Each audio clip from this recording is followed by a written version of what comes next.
Mga sumbong ngayong araw sa pambansang sumbungan, Bitag Help Desk. Dating van driver, naging construction worker dahil sa lisensya sa LTO, isang taon nang kumpiskado, physically disabled person, matapos kupkupin at alagaan, sinaktan, nagpabitag, anak, nagbayad sa funeral, pangakong serbisyo, hindi raw naibigay. Ang sumbong, iimbestigahan at aaksyonan sa pambansang sumbungan, Bitag Help Desk. Operator po, hindi na po nila ako in-update. Pinabayaan na po nila yung pagkahuli ko. Ako po yung nahuli nung April 9 bilang driver UV Express. Ang violation ko po nung nahuli ako ay Clorum. Hanggang ngayon po wala yung lisensya ko dahil hindi ko po kayang bayarin yung halaga na 208,000. Ngayon po ay nagtatrabaho nagko-construction para may pang-tustus ako sa mga anak, pamilya, sa pang-araw-araw. Ang sumbong, iimbestigahan at aaksyonan sa pambansang sumbungan, Bitag Help Desk. Okay, malimit po natin yung enkwentro po ito. Etong reklamo rito, kapag nahuli po yung driver na kanyang minamanehong sasakyan or van or truck, walang prangkisa. Siya po'y nag-i-empleyo lamang at binabayaran. Ngayon, lagi sa driver, sa balikat ng driver, yung pobreng driver ang siyang masasagasaan, mawawala ng hanap buhay, masususpinde muna ay ang kanyang lisensya. Hindi siya pwede makapagmaneho, mawawalan siya ng hanap buhay. Samantala, yung kumpanyang kanyang pinagtatrabahuan, abay, magbabayad lang ng penalty. Kapag hindi nagbayad ng penalty, kawawa pa rin si driver. Si driver ang lugi rito. May kunting problema tayo rito, kaya dapat suriin na po natin to. Sa mga mambabatas, siguro panahon na tingnan ng maigi kasi anti-poor ang tingin ko sa estilo na to. Bakit anti-poor? Kaya ang driver nag-i-employo, mahirap yan. Para kumita, ang kanyang kumakalam ng sikmura, kinakailangan mapunuan. Kung sakaling nahuli man siya may violation, walang problema yon. May violation siya, running violation or illegal parking, okay lang yon. Pero kung yung violation niya ay hindi sa kanya dahil di naman niya kapagmamayaran sa sakyan, tapos sa balikat niya, siya ang sasagot sa lintik na sinasabing nagmamayari ang prangkisa, bakit ang driver ang pinaparusahan? Kaya mahinang klaseng batas to. Bagamat may Republic Act tayo, it's time to revisit this para matigil na lang to. Luzon, Visayas, Mindanao, makinig kayo. Makakausap natin ngayon live sa studio, ang driver na si Julius De Vera o ikaw na Carl. Alright. Magandang umaga sa inyo, Sir Good morning Julius. po, sir. Alright. So, tama po ba kayo ay nagda-drive ng isang van? Opo. Ngayon, ginagamit nyo to para sa UV Express. UV Express. So, pinabibiyahe nyo, pasahero, ganyan. Okay. Ano sir yung nangyari doon sa paghuli sa'yo? Gusto ko lang malaman, ano ba yun? Checkpoint? Or... Hindi po, parang inabangan po kami doon sa loob ng SM, sa mismong terminal. Paano inabangan? Nag-checkpoint sila? Hindi or po, wala po. pumasok sila? Parang po, Nag-operation? parang operation. Pero ang ginawa, parang nangyari po, inantay po mo nilang makaalis kami. Tapos ang gagawin po nila, hahabulin nila kami ngayon. Parang hahabulin. Hindi, ang ginawa nila siguro doon ay sanctioned operation. So, nung hinuli kayo, anong sabi ng enforcer? Bakit daw kayo hinuhuli? Yan nga daw po sir, colorum yung van. Colorum yung sasakyan. Sama ko duwid, Carl, para ang dating anti-colorum operations to. Apo, yung saik po. Sige. Saik yan. Okay. So, dito sa parting to, sa akin lang naman, kaya kayo, hindi lang naman ikaw Kahit sa Visayas, kahit sa Mindanao, maraming nahuhuli ng ganyan.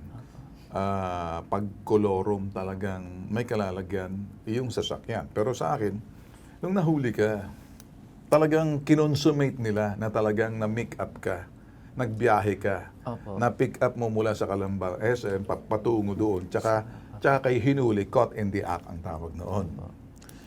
Nung hinuli ka, anong nangyari? Ano po, tinatawagan ko po yung mga yung may mga hawak sa amin. Okay, tinawagan nyo agad yung company natin. Pero wala pong nasagot kahit Okay. sino. Sige, okay. So, tinawagan mo agad yung kumpanya ninyo na walang sumagot. Okay. Opo, wala po. Bakit mo tinawagan ang kumpanya ang pinagtatrabahuan mo? Kasi po, yung itatanong ko po kung yung nahuli po ako, kung Para- ano yung dapat gawin. Okay. Ano ba sinabi mo sa iyo ng LTO kung bakit ka hinuli? Yun nga po, yung operation nila ng pagkaklorum, Colorum. anti-clorum po. Okay. So alam mo ba na ikaw ay nagmamaneho ng colorum or ano bang nangyari dito? Bali, nung una po, ilang Hindi, months? diretso na. Huwag nang bali-bali. Hindi pa po, hindi ko pa po alam na Hindi mo alam na colorum nagmamaneho ka ng colorum.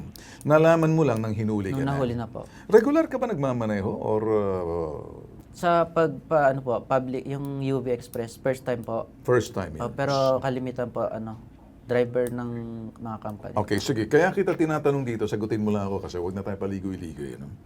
First time mo mahuli, hindi mo alam na kolorum yung sasakyan na sinakyan mo. Ikaw ay nagtrabaho, nagmamaneho that time, so inisip mo na hindi kolorum yung sasakyan. Tama? Bakit mo nasabing hindi Kasi kolorum yung po, sasakyan? Meron bang nakasulat doon sa na UV Express o ano?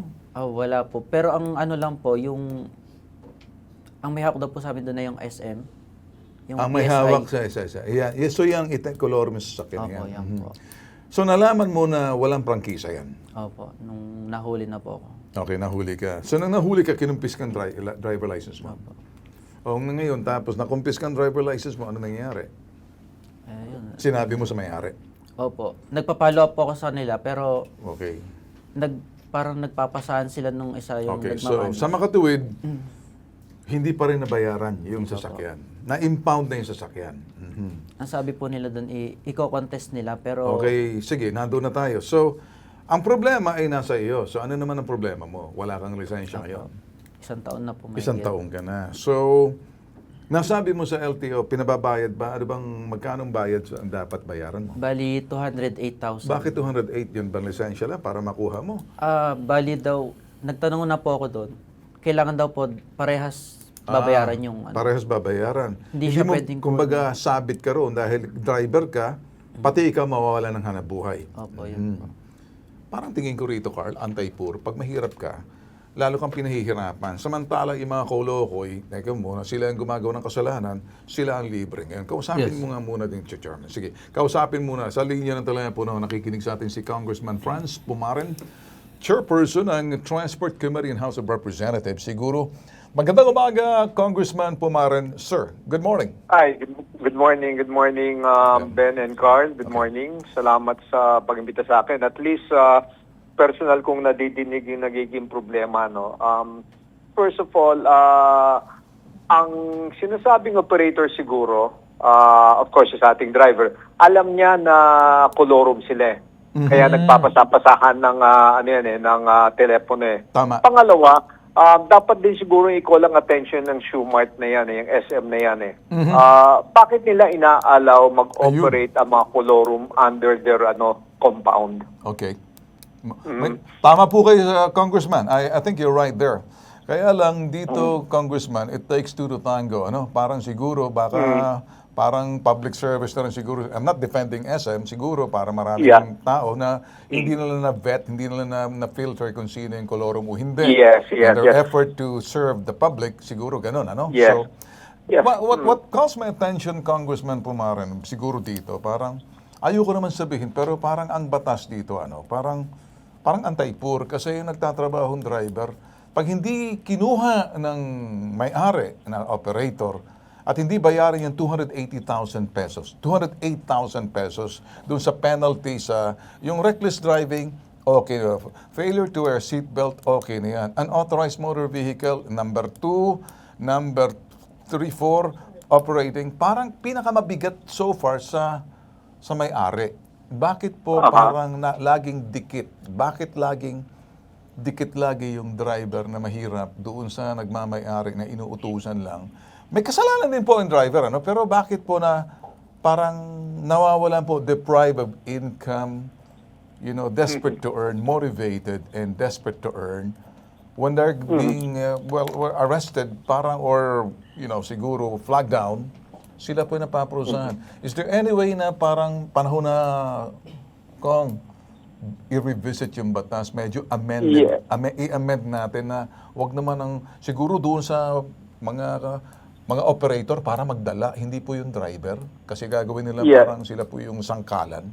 Tingin nyo. Tama yan, no?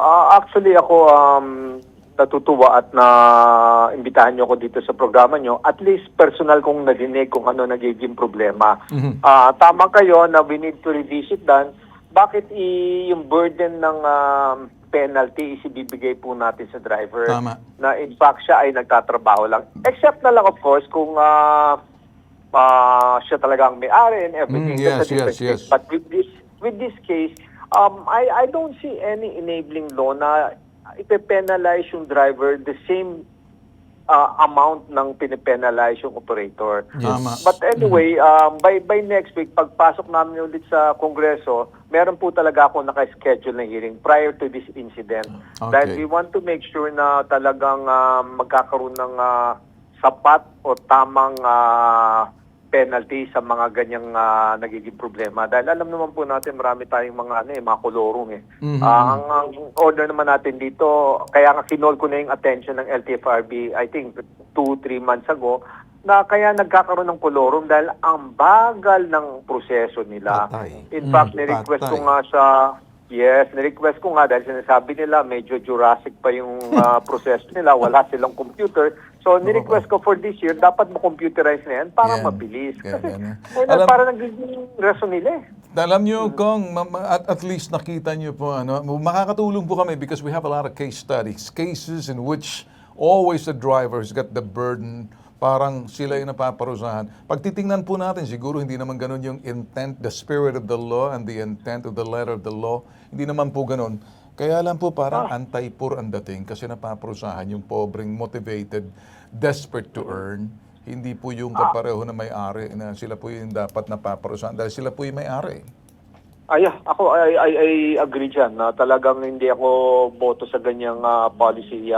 So in fact, yung driver na yan, pwedeng ibigay yung number ko. Sige. Then papupuntahin ko siya doon, i-explain ko doon sa LTO kung anong situation. Baka mamaya kailangan na talagang, kagaya ng sinabi nyo nga, i-revisit o gumawa na talaga ng batas na para dyan.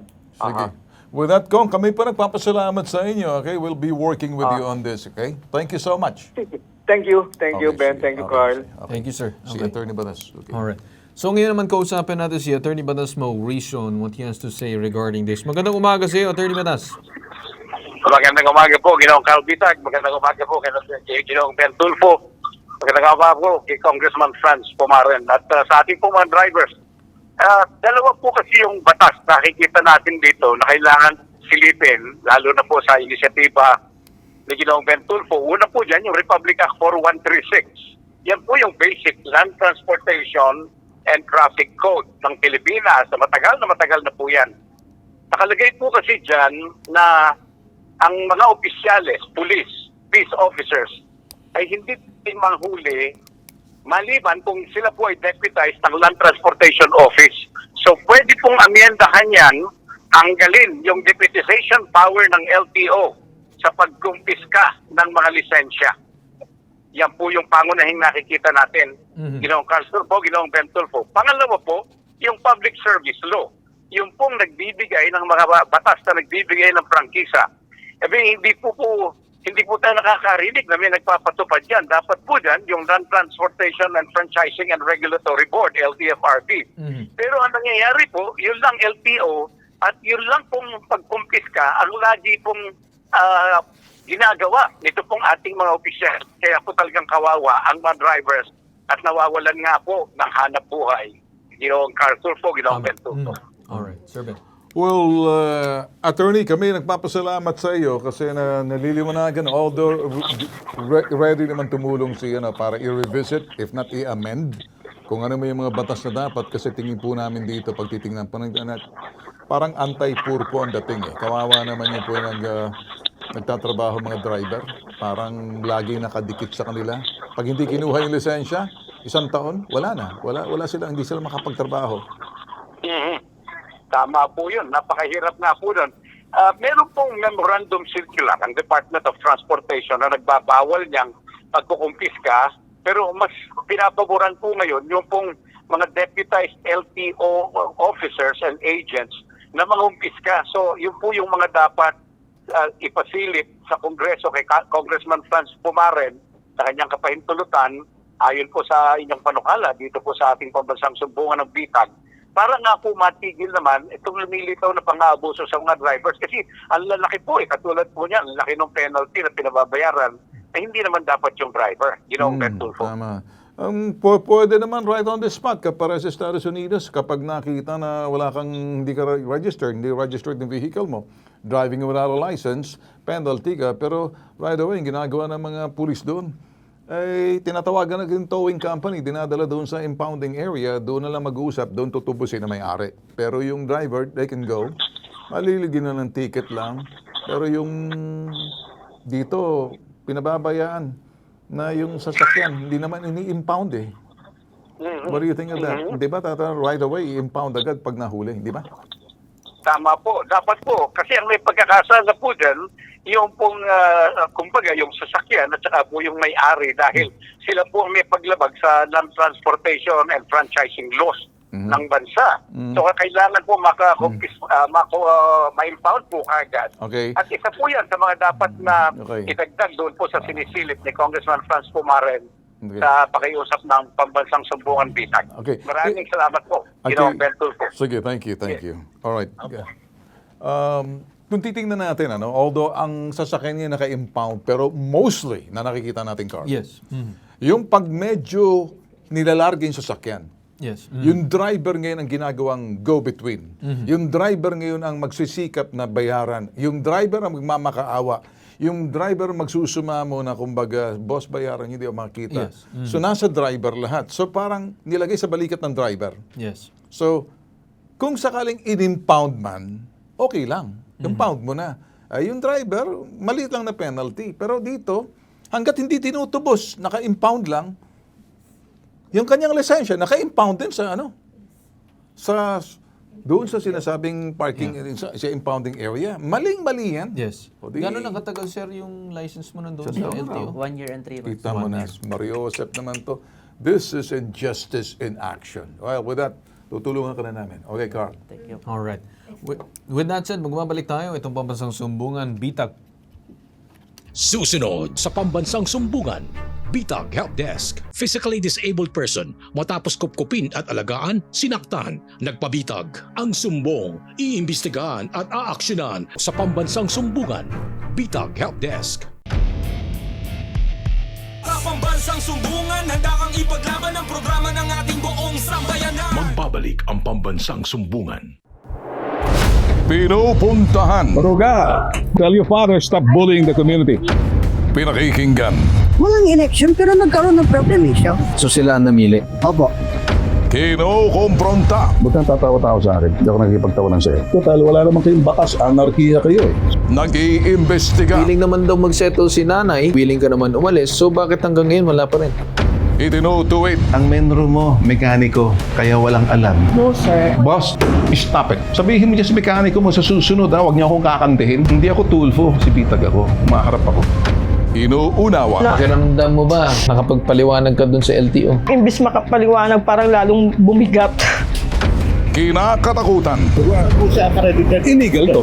Bakit pinangangalandakan mo yan sa likod ng truck mo? Anong saysay kung ba't naglalagay ka ng ganyan? Ano sir, Sa mata hindi ng lang publiko, ginagamit mo sila, nine-name drop mo sila para untouchable ka. Ginagalang. Kung gusto natin mabalik sa ating poder yung mga bata at itong kinakasama mo, dapat sundin natin yung proseso. Bitag Next Generation. Walang katapat. Walang katulad.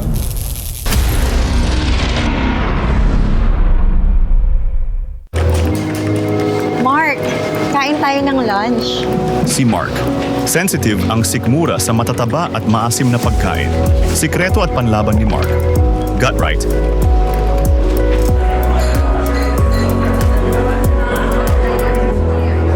Give what's right for your gut. Available now on Shopee, Lazada, and TikTok Shop. Scan the QR code now.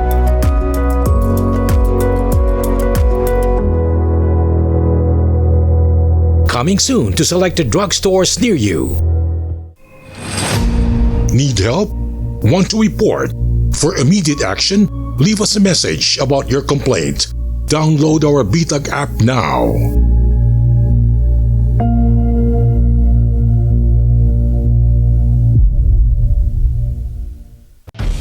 Pinas! Handa na ba Bumabalik ang pambansang sumbungan. Ako po si Vladimir Ward Benjamin na nagrereklamo kay Elizabeth Roldan tungkol sa aking pananakit at paghampas at muntik ng buhusan ng mainit na tubig noong July 9, 2026.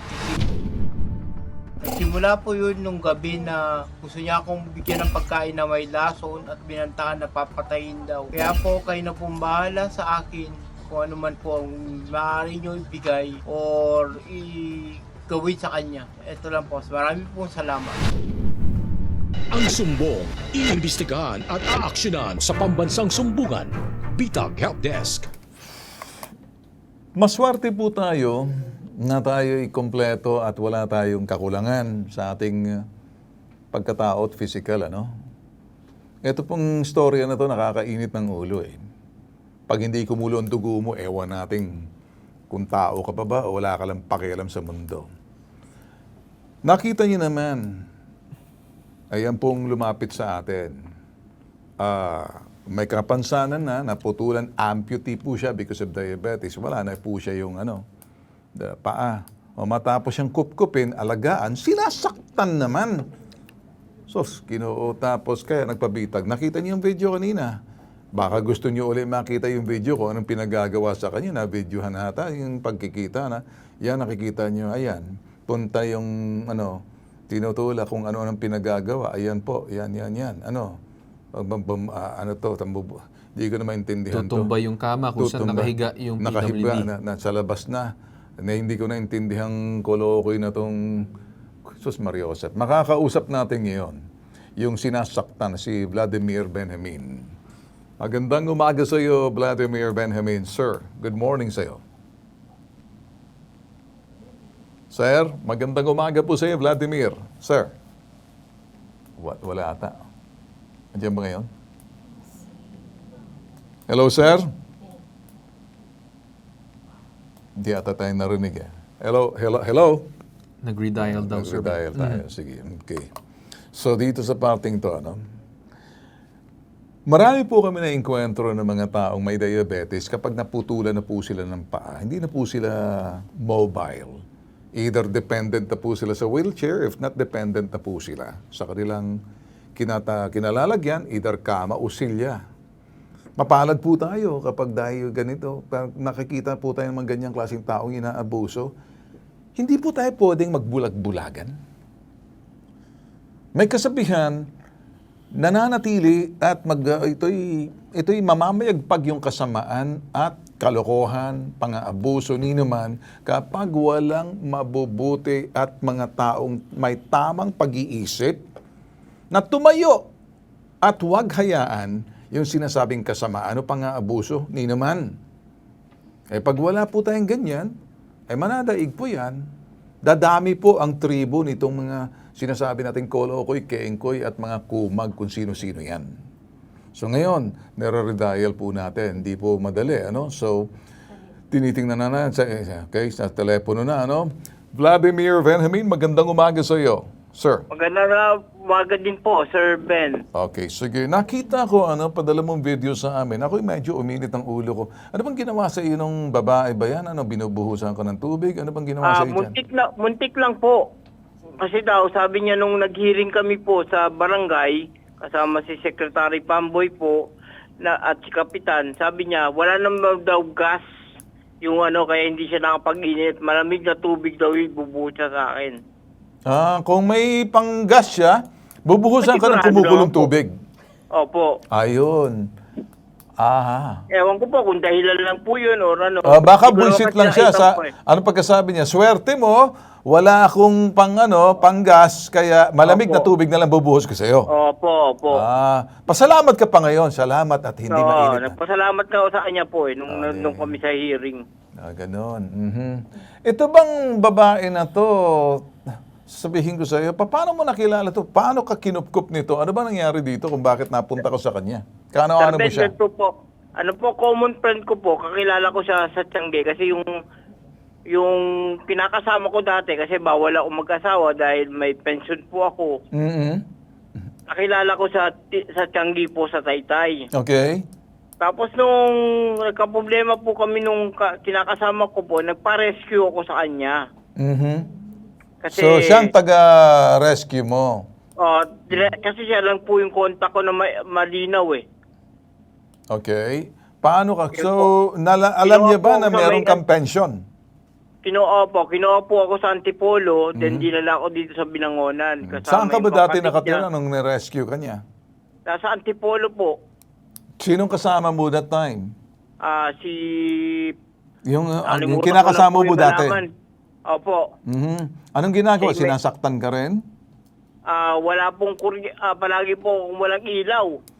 Yung Nung sarado mga yung panahon ilaw, yun, ikaw ba'y naputulan ng, ano ka ba, Opo, diabetic? isa pa lang po yung paa. na Isang paa pala napuputol naputol sa iyo.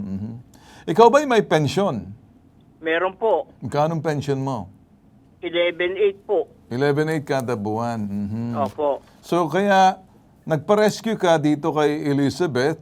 Opo. At pagkatapos 2 paa na, si Elizabeth mukhang Naputulan busog. po ulit ako Tapos ng ilang isa. ipin? 1, 2, 3. May kulang sa kaliwa. Bungal na to. Tapos nang bubugbog pa. Tapos nagsasabi sa'yo. Kamusta naman tong si Elizabeth? Na kapustiso na ba to? Or may kanyang kalokohan na to eh? Kaya siguro hindi baka mainit. Ano? Kasi po, nung mula noon, hindi na siya parang yung renta, nagrenta po ako ng 2.5 dyan, sa labas po ako nakatira. Okay. Hindi Pero siya ngayon, bigyan nung malaman, nung nagsumbong ka sa barangay, paano nakaabot sa barangay? Paano ka napunta sa amin? Ano bang gusto mo ngayon mangyari? Gusto ko lang po maturuan siya ng leksyon or kasi gusto kong kasuhan ng grade threat po kasi yung panglalagay ng lason at pag-threat na papatayin daw ako. Pero sabi ng barangay, mag-usap na lang daw kami ng maayos. Ayun po, gumawa po ng salaysay na ganto bla bla. Tapos lahat po kunyari may mangyari man sa akin dito, siya yung mananagot kung parang ganun po. Boss, ganito ano? Sinabi niya ba sa iyo na lalagyan ng laso ng pagkain mo pag nanatili ka pa roon? Opo. Sabi niya, bubuhusan ka na mainit na tubig, kaya lang wala siyang gasol that time, kaya malamig na lang binuhos sa iyo. Opo. Wala pong actually hinarang siya eh. Para po talaga baka malay niyo po na may umarang sa kanya yung pamangkin niya. Pamangkin niya. Opo. So, ano bang sobrang init niya sa iyo? Bakit ganun na lang? Wala ka namang ginagawa, sa labas ka lang na. Hindi daw po ako nagbabayad ng renta. Kasi binigyan actually po, hindi ko nahawakan yung pera. Nabigay lang doon sa kamag-anak niya, yun lang nag-hawak. Binigyan siya na 1,000. So, sandali muna, Vladimir, ano? May pension ka. Saan pupunta ang pension mo? Doon po sa kamag-anak niya, siya yung nag-hawak po. Yung kamag-anak niya ang humahawak ng pension mo, tapos siya, inaabutan ng kamag-anak niya. Opo. Tapos, nagagalit siya dahil hindi siya inaabutan ng kamag-anak niya dahil tumatanggap ng pension mo. Kaya, binabalikan ka na, bubuhusan ka ng tubig dahil di pa nakakaabot sa kanyang bayad. Opo. Tapos, sabi ng ganun, pag di nakaaabot, lalasunin ka, lalagyan sa pagkain. Opo. Alam ba ng kamag-anak niya to? Siya mismo po, sabi po ganito, bakit nyo po binibigyan pa ng pagkain? Sana nilagyan na lang yun ng lason. Ganon. Ikaw, Carl. Sige, kausapin mo. Kawawa naman to. Yeah.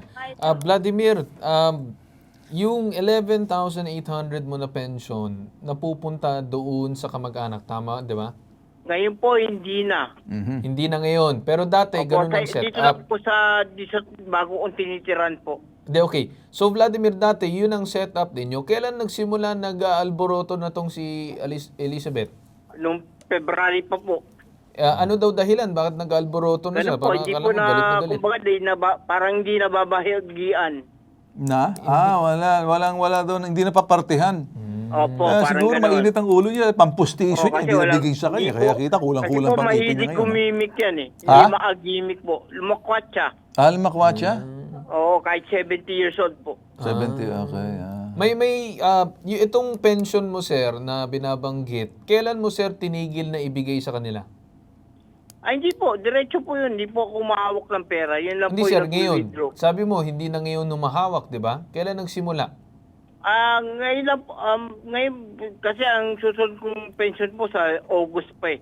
Kasi Pero ngayong kalilipat- July, sino humawak nitong July? Sila po, sila rin. Sila pa rin. Dati Pero pa rin. itong August, plano mo na sa'yo na direkta. Opo, So dito simula po sa nung time na bagong- nag-alboroto na tong si Elizabeth hanggang July ngayon, ay sila pa rin ang umahawak.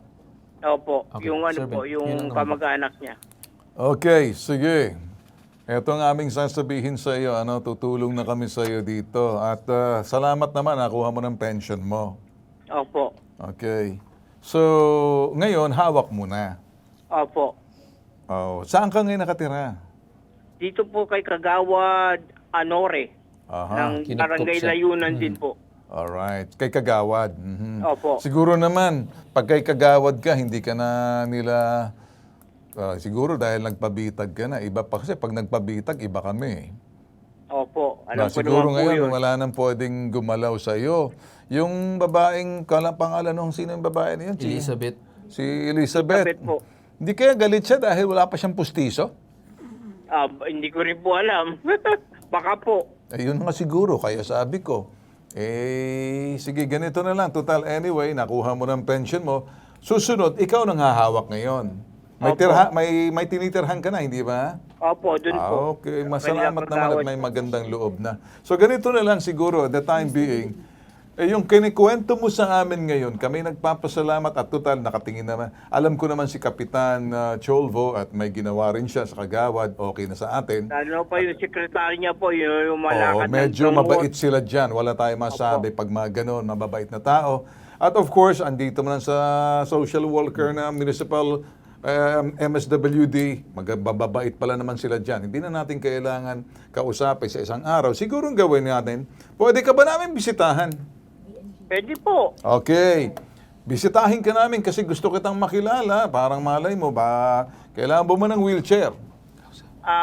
Right now, sir, kabibili ko lang po ng wheelchair. Mas gusto mo ba ng motorized wheelchair? Ay, mahirap. Hindi pa po sementado dito, pero kung Ay, pwede gusto po. mo ba ng wheelchair na may pakpak? Yan. Pwede po. Yan ang sa ganda. Hindi, biro lang. Napapatawa. Ganun pa man, bibisitahin ka pa rin namin, ha? Okay po. Gusto ko naming makilala para makilala rin namin si Cap Cholvo. Ganun din sila Amelina Salido. Papadala ko yung anak ko dyan para makita ka. Dito lang sa makita. Pakita si anak. Ito lang. Ito.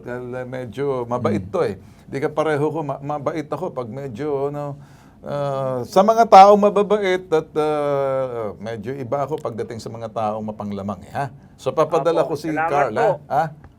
Para makilala ka, badalhan ka ng mga Siguro, doon na rin ako. Sa likod lang ako ni Carl. Siya naman mauuna. Sa likod niya ako. Okay? Sige po. Okay?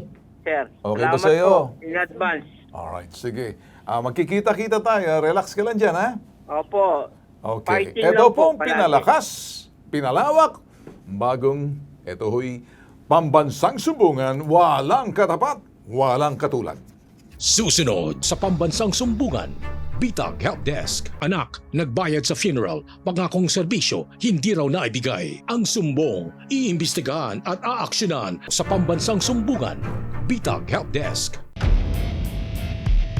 Sa pambansang sumbungan, handa kang ipaglaban ang programa ng ating buong sambayanan. Magbabalik ang pambansang sumbungan. Pinupuntahan, Baruga, tell your father stop bullying the community. pinakikinggan, Walang election pero nagkaroon ng problem siya. So sila ang namili. Opo. kinukompronta, Ba't kang tatawa-tawa sa akin? Hindi ako nakikipagtawanan sa'yo. Total, wala naman kayong batas. Anarkiya kayo eh. nag-iimbestiga, Willing naman daw mag-settle si nanay, willing ka naman umalis, so bakit hanggang ngayon wala pa rin? itinutuwid, Ang menro mo, mekaniko, kaya walang alam. No, sir. Boss, stop it. Sabihin mo dyan sa mekaniko mo sa susunod, huwag niyo akong kakantihin. Hindi ako tulfo, si Bitag ako. Umaharap ako. inuunawa, Pakiramdam mo ba, nakapagpaliwanag ka dun sa LTO? Imbis makapaliwanag, parang lalong bumigat. kinakatakutan, Illegal to. Bakit pinangangalandakan mo yan sa likod ng truck mo? Anong saysay kung ba't naglalagay ka ng ganyan? Ano sir, Sa mata ng publiko, ginagamit mo sila, niname drop mo sila para untouchable ka. ginagalang, Kung gusto natin mabalik sa ating poder yung mga bata at itong kinakasama mo, dapat sundin natin yung proseso. Bitag Next Generation, walang katapat, walang katulad.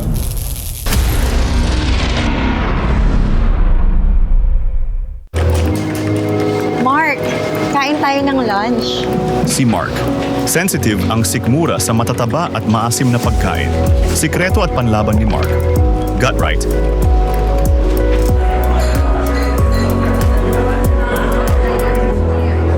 Give what's right for your gut. Available now on Shopee, Lazada, and TikTok Shop. Scan the QR code now.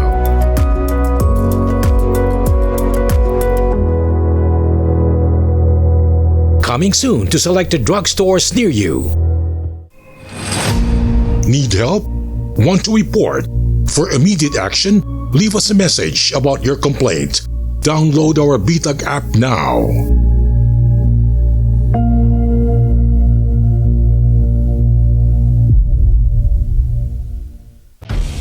Linas!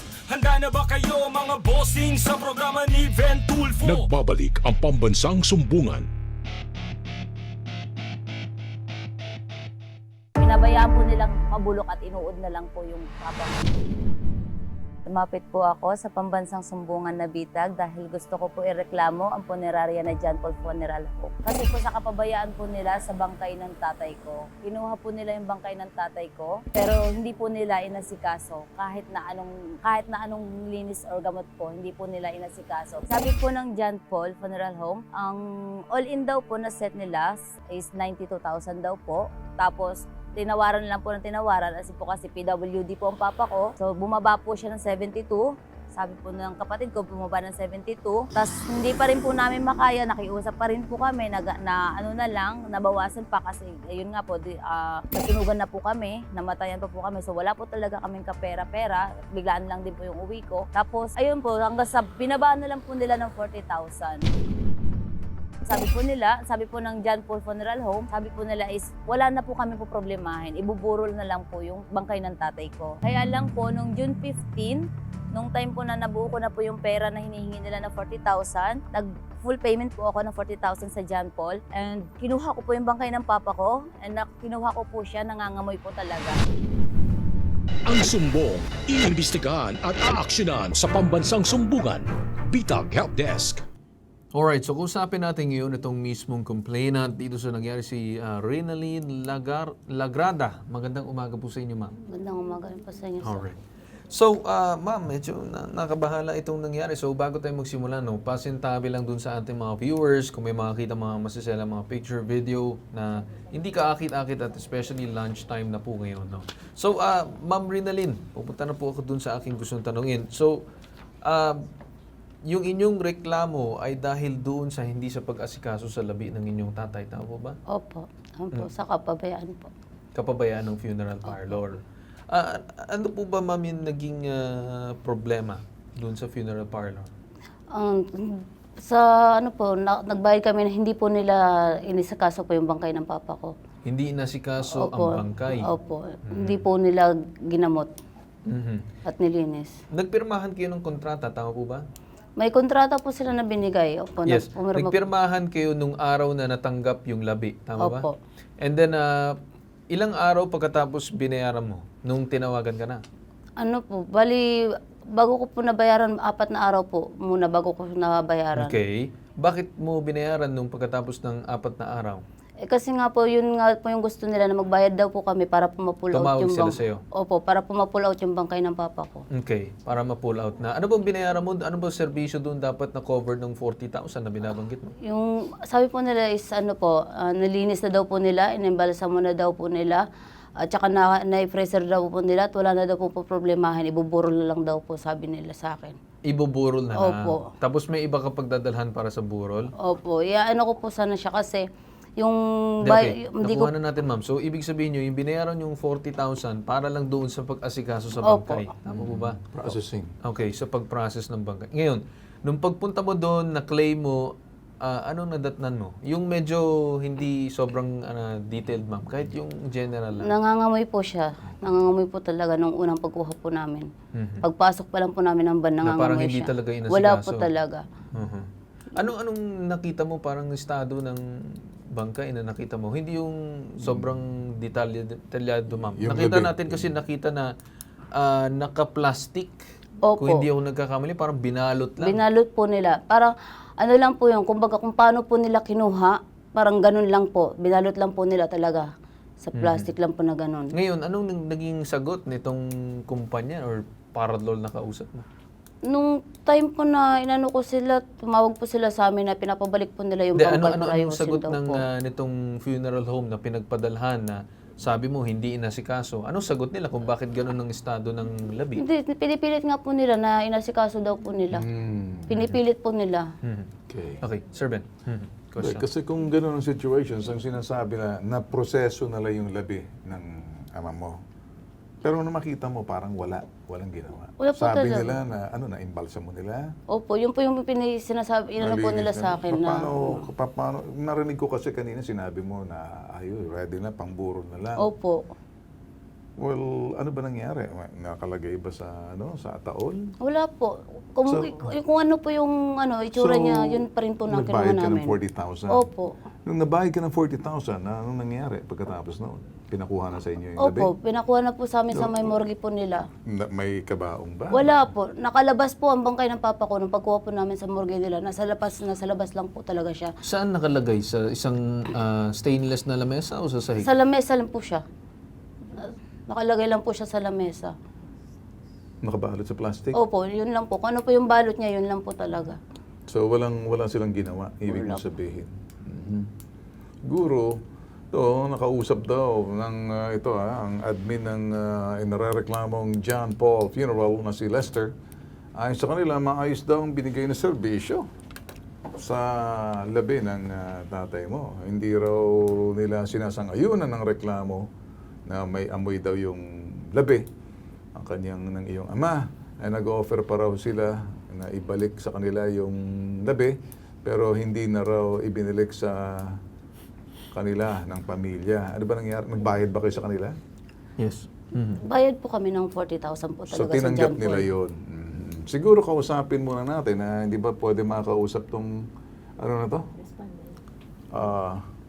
para sa akin kasi hindi na yung sino bang in charge dun sa admin ng San Pedro. Yun dapat makausap dito. Yung BPLO. Kasi unang-una, pag ganito, hindi ba natin pwede matawagan yung punerarya na yan? Ayaw sumagot. Dapat siguro binibisita yung kinakatok. Tapos lublob sila sa formalin. Para sila naman imbalsa mo natin para makatikim ng kalokohan Kayo dyan, makinig kayo, John Paul Funeral Home, ha? Yung inyong kasinungalingan dyan, ito mismo ang biktima, ayaw naman namin, binibigyan ka ng pagkakataon para makapagpaliwanag, ayaw nyo.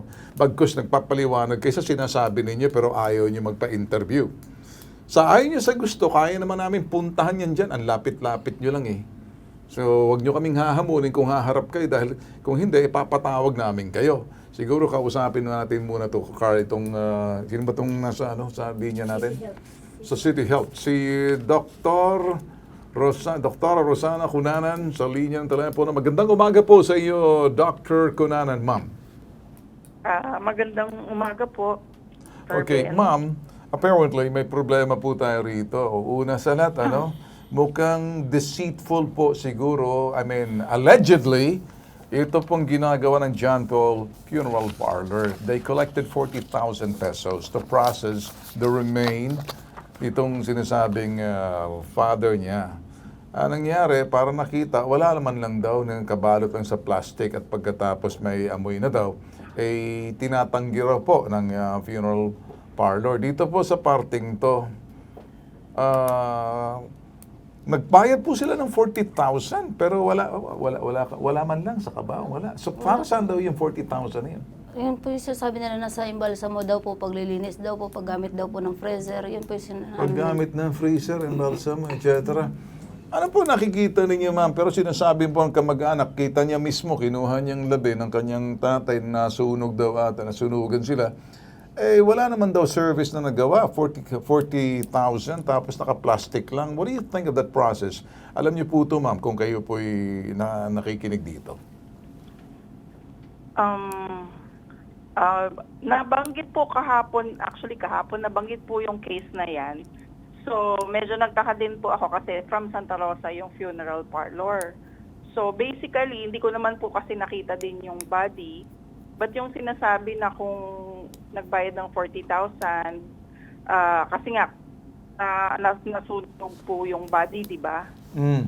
So, technically, kung hindi pa po, kumbaga wala pang final decision yung family, pwedeng ilagay muna sa freezer yung katawan po. Kasi Tama. hindi natin alam saan ba ililibing, Yes. anong decision ng family. Tama po, agree. So, nabanggit din po kasi sa akin na may contract sila. So, hindi ko po alam yung laman ng contract. But technically, once may namatay po, dapat ma-inform yung city health officer where the accident or the incident happened. So, kung San Pedro po, na-inform po sana si city health officer ng San Pedro. Kasi po, kung inuwi sa Santa Rosa yung body, kailangan po din ay meron silang transfer permit for the body. So, from San Pedro to Santa Rosa. And the death certificate.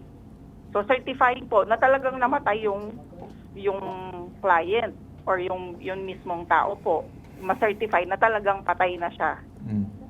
Well, sige ka. Yeah, ma'am, may question lang ako. Kasi itong funeral parlors actually na involved is dalawa.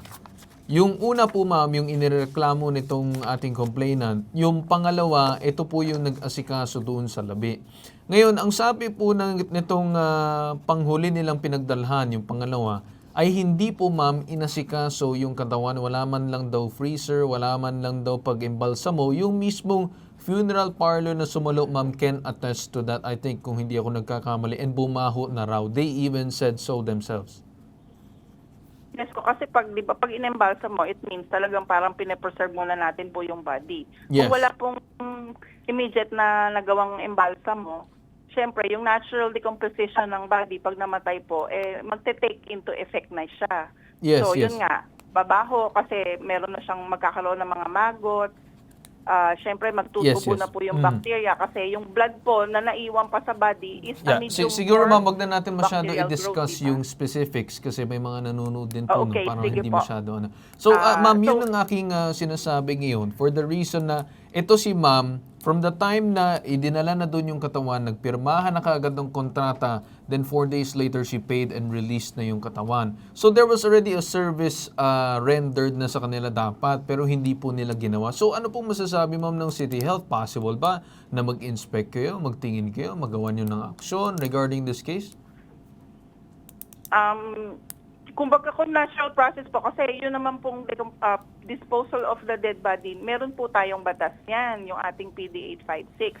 So dapat po nasunod nila yung proseso. Ma'am, ganito na lang, ma'am, ano? Excuse Yes, me to cut off. What we really want, ma'am, is basically yung fair and square na treatment po para doon sa the family ng sinasabing Pwede deceased. po naman namin i-check with the... Siguro, ma'am, ang gusto lang parlor. namin sabihin, ma'am, baka naman may unethical business practice na pong itong punerarya na to. Sa Laguna ba? Sa San Pedro ba? Sa Santa Rosa? Santa Rosa po yung punerarya ng Santa John Paul Rosa po. daw nga John po. Paul, okay. So, ma'am, saan ba, sino ba narareklamo mo? Santa Rosa, John Paul? Opo, yung John Paul po, Santa Rosa. Ma'am, located po yan. What we're saying, it's not a question of how much we know and what we can do. I think, how much can we do with how much we know? Yan ang gusto po namin. Giving respect, justice, and siguro dignity doon po sa family na nagdadalumhati tapos nagbayad naman. Baka kasi, kami lang naman, mama, no? We're not accusing and we're only saying, hindi naman siguro tama kung nagreklamo po mismong family na parang wala naman nangyari, nagbayad po sila. Ang sa akin lang, unethical po yun. So, if that the case, hindi po ba ninyo pwedeng tawagan, ma'am, pag-imbestiga, or we can have it sa mayor na lang, para siguro the Business Permit and Licensing Office to find out. Kasi, syempre, binibigyan po ng lisensya yan eh. Alam niyo, katumbas po ng lisensya is a privilege that comes with responsibility and accountability. Hindi po pwedeng ganito lamang. You have to be in good standing with the community. Yun lang pong gusto namin sabihin, ma'am. I'm sorry to talk the way this way. Since you are in the City Health, maybe tama ba sa pamantayan ng City Health yung pinagagawa ng punerarya? Yun pong gusto namin sabihin. Yes naman po, we can do that, but we don't have... Are you saying tama bang ginawa ng punerarya ng John Paul? Hindi po. What I'm Ayun. saying, Kung hindi we po, need to ma'am, investigate there's that, po. sabi natin, We need to probable investigate. cause for you now to investigate. Yes, because wala pa rin po naman kaming hawak na document. Alright, sige for ma'am. now. Kaya lang namin sinabi niyo sa inyo, ma'am, open your door. Pwede po namin, makikipagtulungan lang po kami sa inyo, ma'am. Kasi mas alam Yes, niyo po no ang problem trabaho. naman po. Sa amin lang po, ma'am, sinisiguro namin wala pong agrabyado, wala pong nadidihado, malilit na tao, baka kasi hindi sila pinakikinggan, kaya dito po sila sa Bitag pumunta. Kaya kami, we're just doing our job also. Baka sakaling matulungan mo kami, ma'am. Is that okay? Yes, no problem naman po. As long as, yun nga po, para malaman din namin kung saan po nag-start.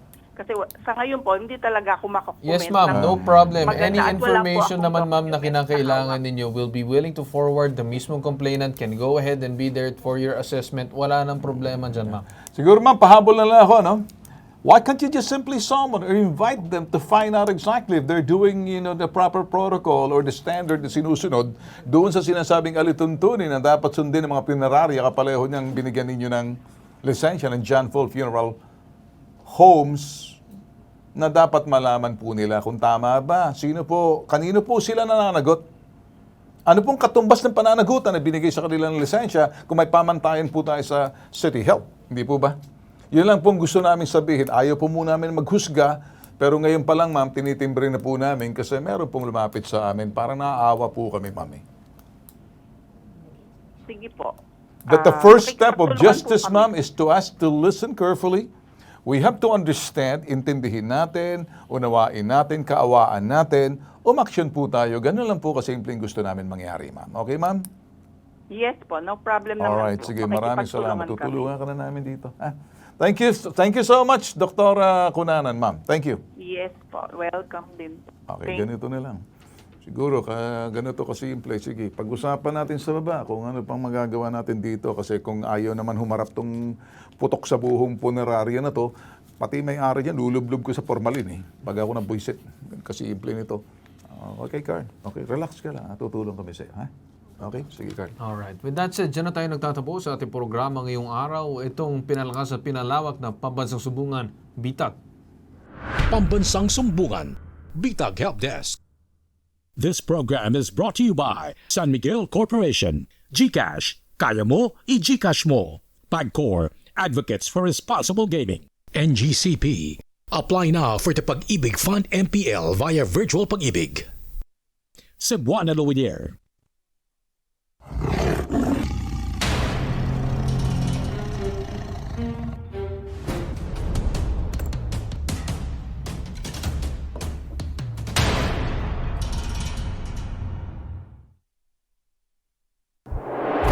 Pinupuntahan. Baruga, tell your father stop bullying the community. Pinakikinggan. Walang election pero nagkaroon ng problem siya. So sila ang namili? Opo. Kinukumpronta. Ba't kang tatawa-tawa sa akin? Hindi ako nakikipagtawanan sa'yo. Total, wala naman kayong batas. Anarkiya kayo eh. Nag-iimbestiga. Willing naman daw mag-settle si nanay, willing ka naman umalis, so bakit hanggang ngayon wala pa rin? Itinutuwid. Ang menro mo, mekaniko, kaya walang alam. No, sir. Boss, stop it. Sabihin mo dyan sa mekaniko mo sa susunod, huwag niyo akong kakantihin. Hindi ako Tulfo, si Bitag ako. Umaharap ako. Inuunawa. Pakiramdam mo ba, nakapagpaliwanag ka dun sa LTO? Imbis makapaliwanag, parang lalong bumigat. Kinakatakutan. Illegal to. Bakit pinangangalandakan mo yan sa likod ng truck mo? Anong saysay kung ba't naglalagay ka ng ganyan? Ano sir, Sa mata ng publiko, ginagamit mo sila, niname drop mo sila para untouchable ka. Ginagalang. Kung gusto natin mabalik sa ating poder yung mga bata at itong kinakasama mo, dapat sundin natin yung proseso. Bitag Next Generation. Walang katapat. Walang katulad.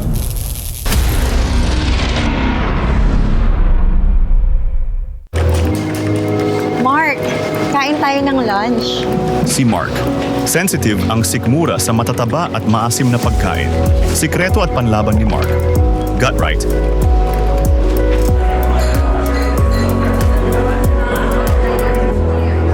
Give what's right for your gut. Available now on Shopee, Lazada, and TikTok Shop. Scan the QR code now.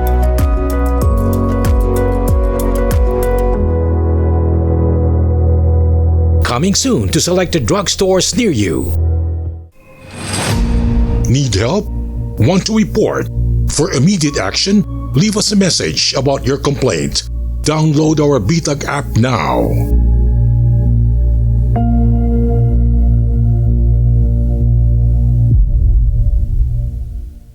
Pambansang Sumbungan, Bitag Help Desk.